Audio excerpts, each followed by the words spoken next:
Good afternoon, everyone, and happy Thursday. And I hope you all are having a great week, not only in this course, but your other courses. And we are right in the middle of Module 4 for Sustainable Tourism, and you all are doing an absolutely fantastic job with the with coursework, discussions, quizzes, and homework. So, just a quick supplemental video this week on some topics that I find are pretty important. All the topics in this course are important, but there's some that really stand out. So, we'll talk about those in just a second. As with any class video, I start off with some housekeeping items. Again, I just complimented you all on your work and your discussions and homework and other coursework. Please continue to remember that the modules do close at 11:59 p.m. Eastern Standard Time on Sunday evenings. Um, Still a little bit of trouble with Eastern Standard Time versus Central Time, so just please make sure to have all of your coursework in.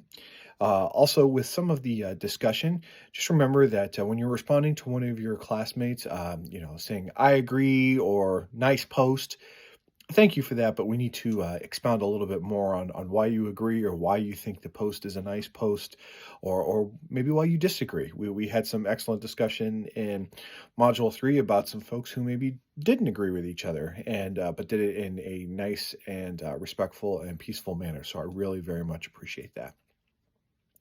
Last but not least, on the housekeeping front, with the activities in the course, I post a lot of videos or maybe some articles for you to read. Those are curated to kind of supplement just reading the textbook. I don't want you to think this is a self-study course or anything like that, because it's not. But I post a lot of activities in the modules just to break up the monotony of reading the textbook and looking at the PowerPoint or listening to me or anything like that. Please only submit a completion statement if the instructions call for it. Several of you have been submitting completion statements for the activities, and I very much appreciate those, but I'm just letting everybody know that it's only required if the instructions ask for it. You are going to have some of those later in the course, so if you are doing that now and want to continue to do it, perfectly fine. But just wanted to make everybody aware that a completion statement for the activities in the course aren't necessary, but they are very much appreciated if you decide to do it.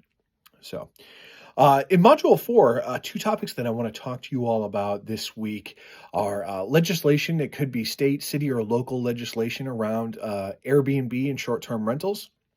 And then I also want to talk to you all about state visitors bureaus.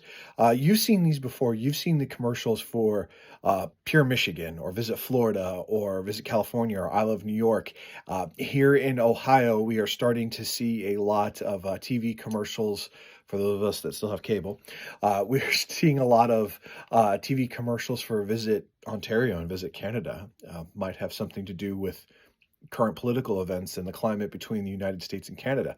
Canada is wanting a lot of U.S. tourists to visit this summer, and we've seen a really big uptick in that, especially in the last week. Again, in this class, I try to avoid taking one side in the current political climate as much as possible. I just find it ironic that with a lot of the things going on right now in the national news with the United States and Canada, where I live, I'm starting to see a lot of tourism content for Canada. It's just like I said, kind of ironic. So I want to talk about those two things. Another thing that's in the news right now is where U.S. tax dollars are being spent, and a study that was done last year found that the five biggest state. Keep in mind, this is state, not local or national, but state visitors bureaus that spent the most on national televised marketing ads were California, New York, Michigan, Florida, and Texas. So like I said, visit Pure Michigan, visit Florida, visit California, I Love New York, and Texas spend the most nationally when it comes to tourism bureaus trying to get guests to or customers to visit that state. Now, when we talk about these tax dollars, in all five of those cases, the article does mention that revenue to spend those marketing dollars are from things like bed taxes and tourism taxes and things like that. So it's not like in these instances that I'm speaking of right now, somebody's taking property tax or sales tax or anything like that from the local residents and then broadcasting that out to recruit more tourists. In each of those cases, things like I said, hotel tax, tourism sales tax, sales surcharges on things like concerts and events.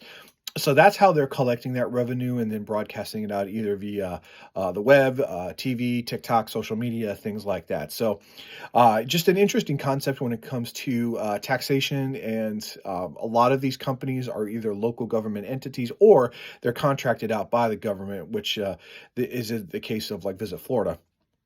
That's actually a government subcontract for that visitors bureau to recruit more people to visit the state of Florida. The second thing, and this does come up in your reading, which you may have already completed or be in the process of completing, but Airbnb, if you ever want to go down a tourism and a revenue and a local law, rules and restrictions wormhole, Airbnb is just a fascinating case study. For those of you that may not have ever rented an Airbnb or used the product, it is a house or a dwelling. It started off way long time ago, even as far as to go as somebody just had a single room to rent. But in overwhelming most cases, it is a house or a dwelling unit that somebody rents out. The person that owns the property may or may not be there, and they rent it out for a certain amount of time, like a hotel room or a long term stay or something like that. It was the craze for a while, especially before the pandemic. A lot of people decided that they didn't want to, stay in hotels. They'd rather have an Airbnb. Maybe they had a family. Maybe they enjoyed cooking, or wanted to stay in more of a house or an apartment environment as opposed to a hotel. Maybe not share that space with anybody else.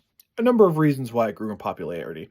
Well, then the pandemic happened, and a lot of people that got relied on this income from doing this all of a sudden didn't have any income, due to some fluctuations in the housing market. People actually bought more units and decided to rent those out. And now we're seeing in a lot of local towns, villages, and cities, people aren't actually liking Airbnbs. They're not liking the short-term rental aspect of, a different person or a different group of people being in the place for, a certain amount of time and then, a whole new set. A lot of people in my industry, in the hospitality and tourism education industry, and then also in the consulting industry and things like that, are actually going back to hotels. They've kind of had it up to here with Airbnb. There's a lot of hidden charges and fees. Again, for those of you that may not have used the product before, the host or the owner of the property can charge you cleaning fees. They can list the prices on the website as being $150 a night, but then tack on all these extra fees. So you are end up paying substantially more than you thought you'd be paying. And again, this isn't an endorsement or a knock on Airbnb. It's just what you hear and read for a lot of customer satisfaction surveys and things like that. But the point for our discussion is a lot of local governments are stepping in and saying, hey, we kind of don't want this rental business in our community for various reasons. Those reasons range from, again, long-term rentals and things like that to its effect on housing prices and affordable housing, which it does have an effect in certain areas on local house prices and things like that. So very interesting. I would challenge that or see that if any of you have the app or the website on your phones to pull up Airbnbs in your area and see what the going rate is.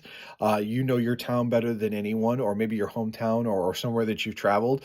It's an interesting little exercise to do. Me being, as you all know, I've mentioned plenty of times from Orlando, Florida. That is the wild, wild west of Airbnb. There are units for $70 a night for a single room, all the way up to thousands and thousands of dollars per day for lakeside mansions that are being used. So it is a fascinating thing in our industry. So as you're doing your reading, keep in mind that a lot of local governments now are starting to step in and regulate how Airbnb and Vrbo and long-term rentals work in their areas, which is something that nobody would have ever thought just a few short years ago that the government would be involved in that. So please keep up the great work in the course. Just a side note for next week, Module 5, we'll be talking about something that I'm very passionate about, and that's being a localist. So we'll save that for next week's chat. But if you ever travel somewhere or have the means and ways to do so, anytime you get a chance to try something local, whether that be a restaurant, coffee shop, festival, anything like that, not anti-corporation, they all have their place. But if you ever get a chance to try something local, I highly encourage you to do that. So everyone, please keep up the great work. Please reach out if you have any questions. and have a great rest of your day. Thank you all so much.